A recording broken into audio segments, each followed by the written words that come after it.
Jens hat dir tatsächlich einen Antrag gemacht? Ist doch ein echter Liebesbeweis, oder? Ja, aber liebst du ihn so sehr, dass du mit ihm den Rest deines Lebens verbringen wirst? Das kann ich doch jetzt noch nicht wissen. Ja, nicht wissen. Aber was fühlst du bei dem Gedanken, mit ihm alt zu werden? In diesem Zustand können wir dich hier nicht gebrauchen. Du verlässt augenblicklich die Kirche.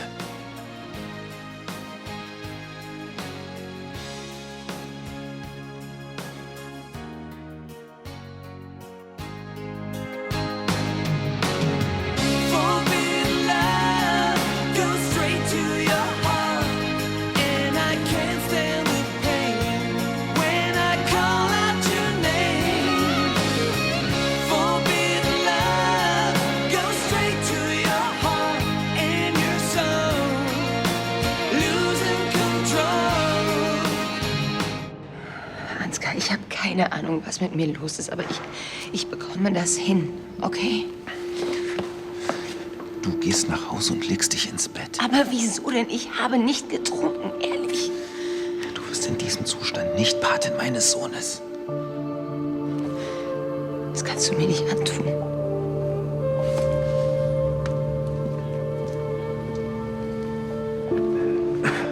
Signore, wir können mit der Zeremonie beginnen. Was hat sie denn bloß?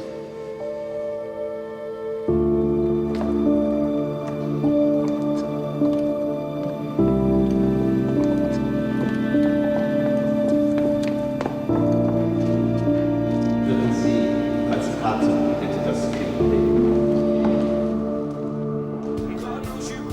Ehrlich, ich werde dich in Ruhe lassen. Du willst Jens heiraten und das muss ich respektieren. Er hat dir erzählt, dass er mir einen Antrag gemacht hat? Und auch, dass du ihn angenommen hast. Das ist jetzt wirklich meine Sache.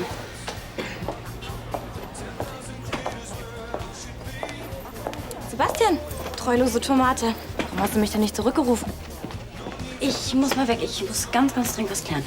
Na, Lydia, mach mal hier eben die Bestellung noch fertig, ja? Also, was ist? Nimmst du mich mit? Mitnehmen? Wohin mitnehmen? Auf Hannes Taufparty? Das habe ich dir schon x-mal auf die Mailbox gesprochen. Du, für sowas habe ich jetzt gar keinen Nerv. Jetzt komm schon. Du willst doch immer noch eine höhere Tochter aus mir machen, oder? Dafür ist die Tauffeier das ideale Übungsgelände.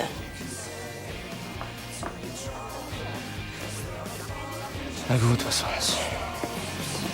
Echt? Wie cool.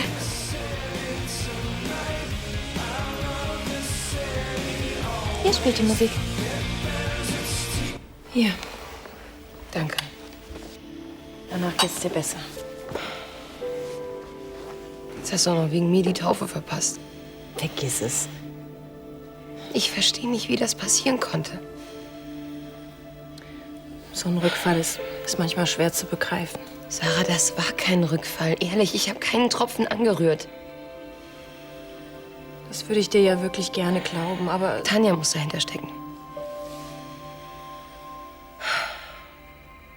Ich habe keine Ahnung, wie sie das hinbekommen hat. Aber dieser Blick, den sie mir in der Kirche zugeworfen hat, ihr triumphierendes Lächeln. meinst du nicht, dass du dich da in was reinsteigerst? Alles, was ich weiß, ist, dass ich nichts getrunken habe.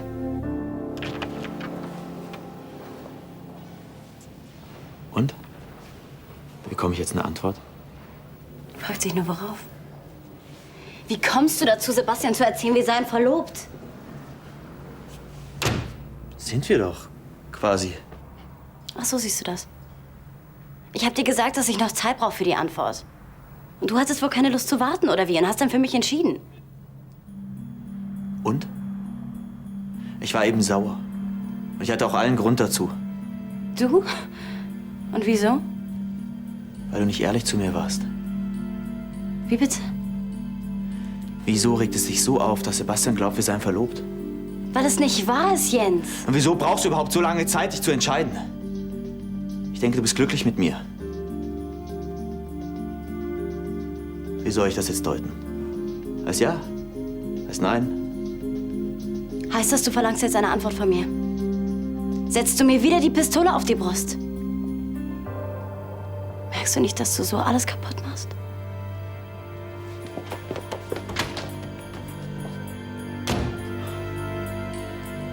Ich bin so ein Idiot.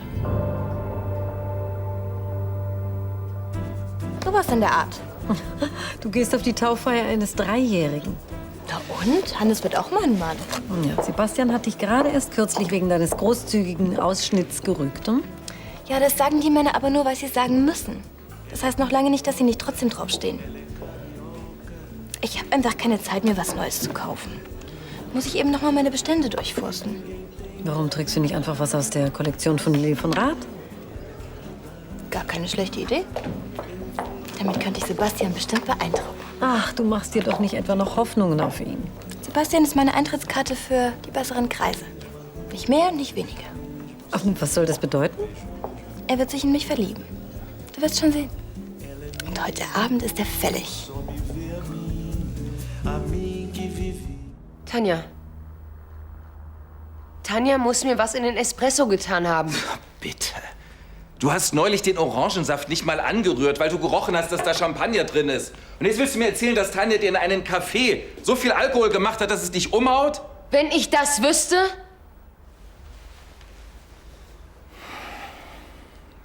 Okay, ich will ja zugeben, dass Tanja die Einzige war, die deinen Auftritt da wirklich genossen hat. Und zuzutrauen wäre die Nummer allemal.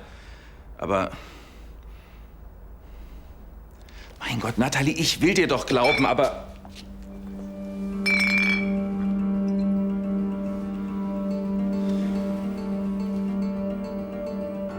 Wie kommt die denn hierher?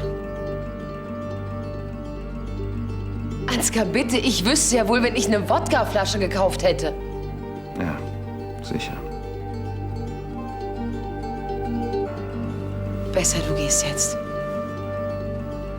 Ja. Ist wahrscheinlich das Beste.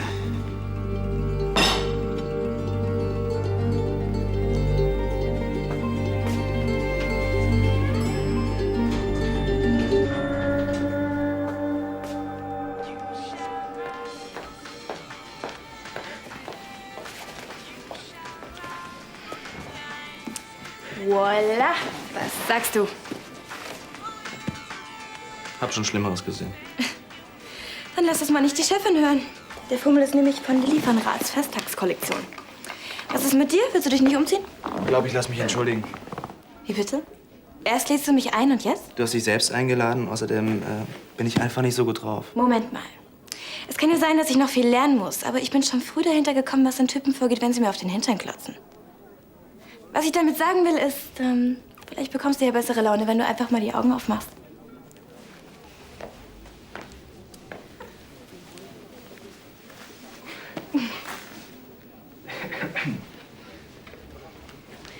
Komm, jetzt genug gequatscht. Lass uns gehen.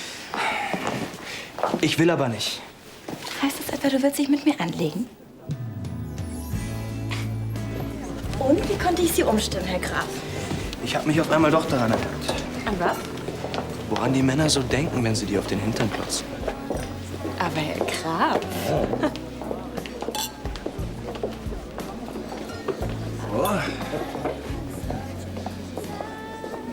Voila. Danke. Danke. Entschuldige mal, ist das alles? Ich musste mich für die paar Dinger hier fast prügeln. Entschuldige, aber mir geht Natalie einfach nicht aus dem Kopf. Ich glaube, es ist besser, ich rufe sie noch mal an. Nein, nein, warte. Ich denke, du solltest sie besser ausschlafen lassen. Sie hat mir geschworen, dass sie nichts getrunken hat. Süchtige machen sich da eben manchmal was vor. Arme Natalie. Ich hätte ihr die Patenschaft wirklich gegönnt. Aber eine Alkoholikerin ist nicht der richtige Einfluss für meinen Sohn. Die Luft ist auf einmal so schlecht hier.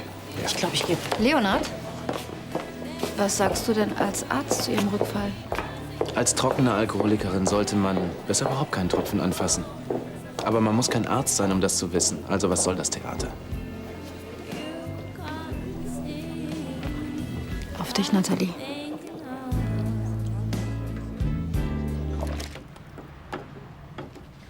Das ist krass. Der Typ, der wird immer komischer.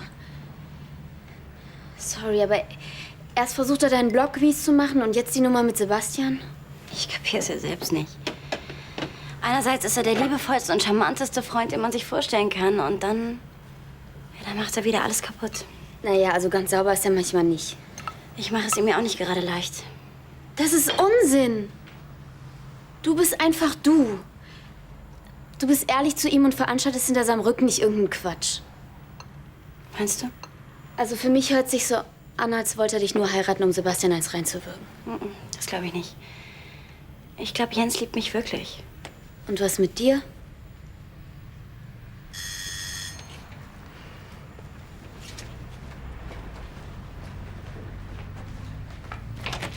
Ist Lydia da?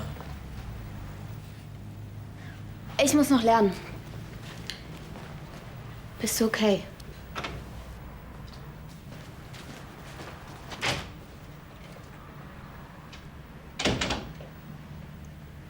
Ich glaube, ich muss mich bei dir entschuldigen.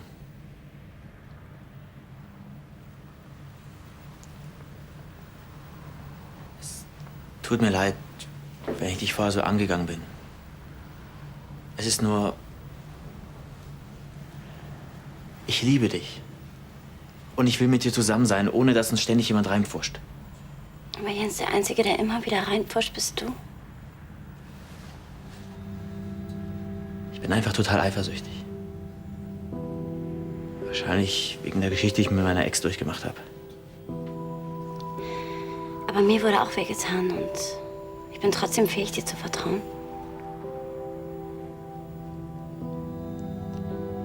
So geht es nicht weiter mit uns. Du meinst, es ist Schluss? Ich weiß es nicht, aber was ich weiß, ist, dass ich dich so nicht heiraten kann.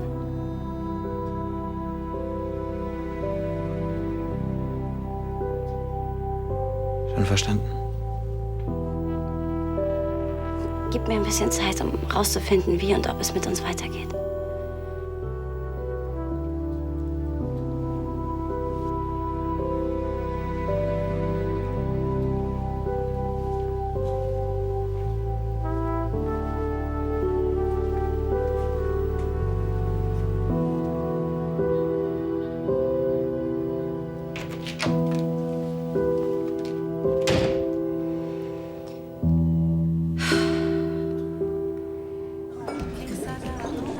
Ich kann mir das überhaupt nicht erklären.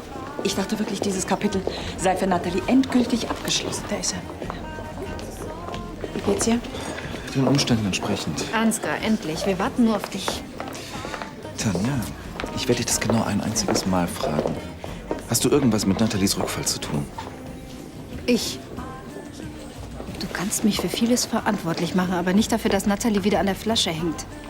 Versuch nicht, mich für blöd zu verkaufen. Okay, ich war's.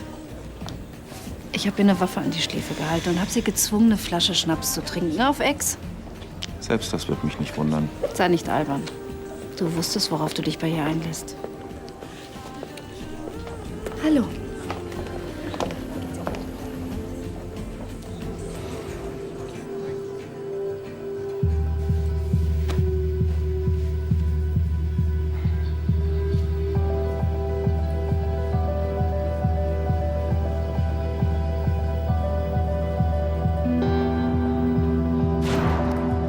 Es riecht, als ob Alkohol drin ist.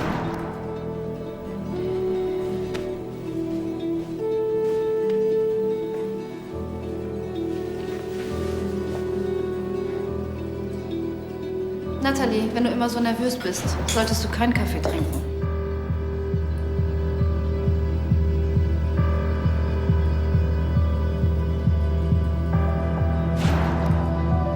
Was war bei dir? Ich bin auf einmal total müde. Ich glaube, ich muss mich noch mal hinlegen vor der Taufe. Wie kann das sein? Wie kann das nur sein?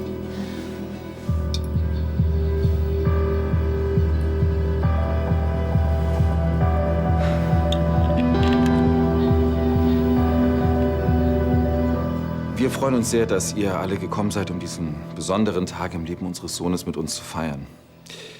Nun ist Patenschaft ja eine besonders verantwortungsvolle Aufgabe. Deswegen gilt heute mein besonderer Dank meiner Schwester Carla. Carla hatte von Anfang an ein besonders enges Verhältnis zu unserem Sohn und ich bin mir sicher, dass er sich keine bessere Patentante vorstellen kann. Und wir können uns keine besseren Gäste als euch vorstellen. Wir freuen uns auf den Abend mit euch.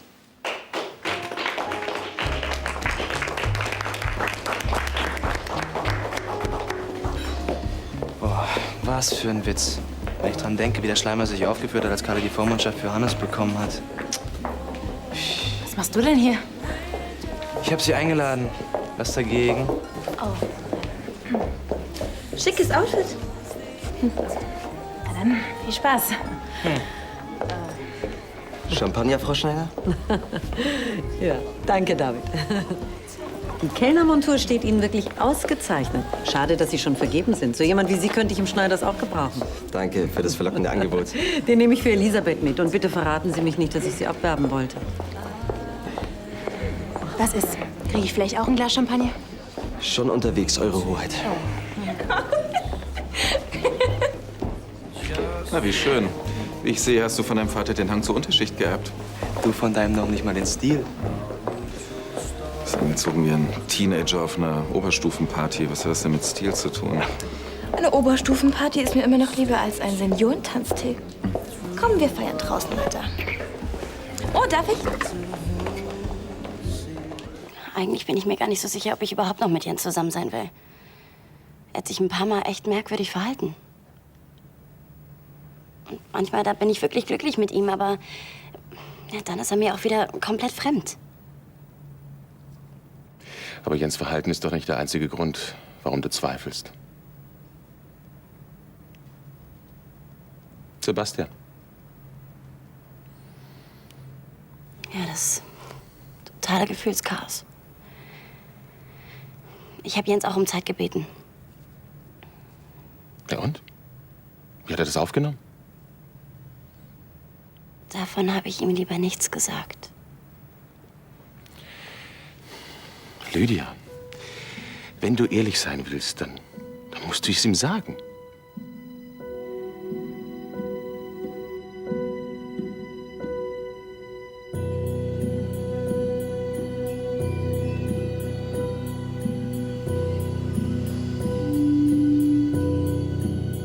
Dieser Hubschrauber ist so eine Schönheit und bald wird er wieder fliegen. Aber dazu brauche ich die Liste mit den Ersatzteilhändlern. Hast du die gesehen? Hm? Da ist sie ja. Bis später.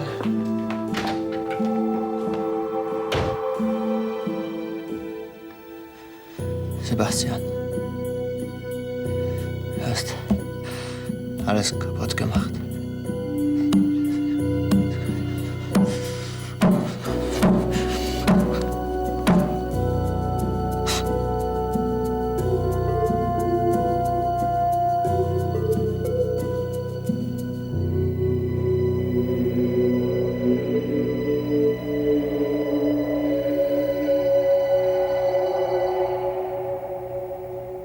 Ich wusste gar nicht, dass Ansgar so sensibel ist. Ich würde sagen, absolut humorfrei trifft's eh.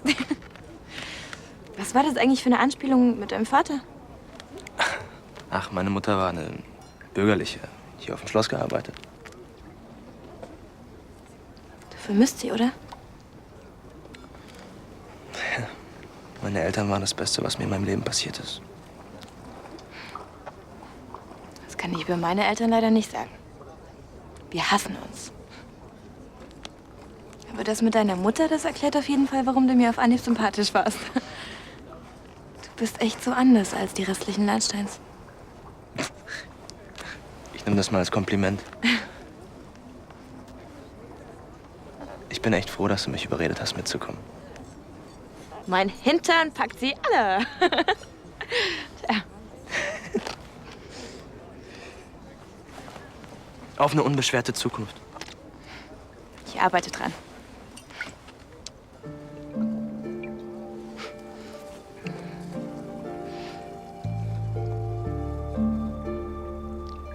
Was ist?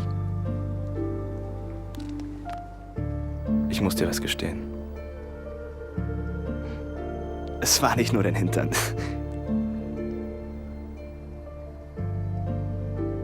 Um ehrlich zu sein. Er ist absolut nichts ohne den Rest. Ich hatte lange nicht mehr so viel Spaß wie mit dir.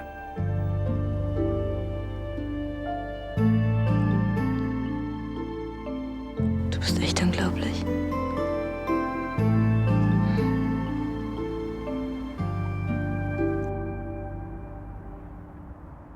Wir feiern hier die Taufe unseres Sohnes und du wirst dich nicht verstecken. Bitte. Hannes ist längst im Bett. Tut mir leid, Tanja. Du wirst dich ohne mich präsentieren müssen. Ansgar, kann ich kurz mit dir sprechen? Ist dir der Sprit ausgegangen? Verschwinde, Tanja, ich mich vergesse. Bin ja schon weg.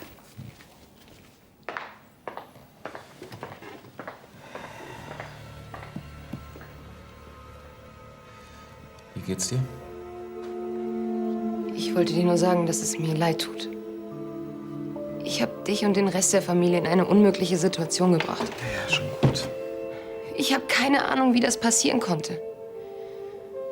Aber ich werde alles dafür tun, dass es nicht nochmal vorkommt.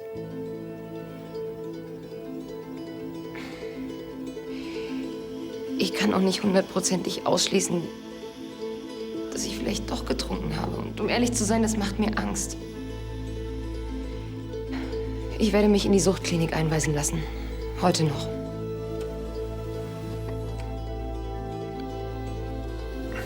Ich habe Respekt vor diesem Schritt.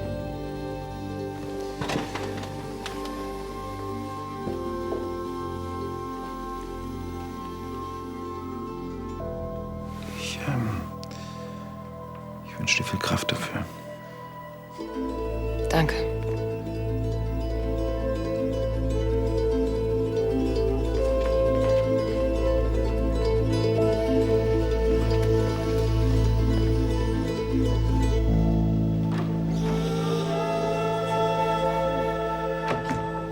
Oh, ich habe gar nicht gemerkt, wie schweinekalt es da draußen ist. Und das ist alles deine Schuld. Hier. Ich mach's wieder gut. Ist das alles? Für den Moment.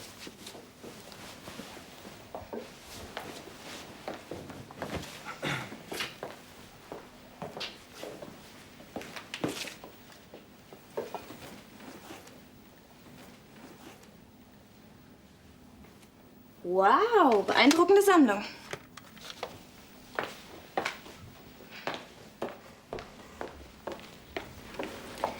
Das ist genau das Richtige, um zu chillen. Ist alles okay bei dir? Lydia hat angerufen. Ich frage mich, was sie will. Dir den Abend versauen, nehme ich an. Was ist mit dir los? Mit mir gar nichts, aber anscheinend ist dir nicht mehr zu helfen. Lydia hier, Lydia da. Mein Gott, die Frau, die hat einen neuen, die kommt bestimmt nicht mehr zu dir zurück. Was geht dich das denn an? Wie wär's, wenn du endlich mal anfangen würdest, dein eigenes Leben zu leben?